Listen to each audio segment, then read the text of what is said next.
उमेदवारानं निवडणुकीसाठी मुलीला मयत दाखवलं. सातारा झेडपी निवडणुकीतला हा प्रकार आहे. भाजप उमेदवारानं तिसऱ्या मुलीला मृत दाखवलं. अपक्ष उमेदवार नरहरी जानराव यांचा हा गंभीर आरोप आहे.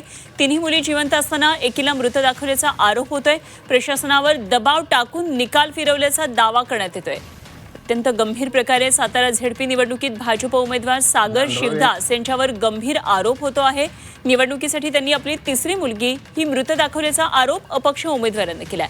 भाजप प्रशासनावर दबाव टाकून निकालही फिरवला असल्याचा दावा केलेला आहे. याविरोधात अपक्ष उमेदवार नरहरी जानराव यांनी कोर्टात धाव घेतली आहे आणि या प्रकरणात आता 27 तारखेला सुनावणी होणार आहे.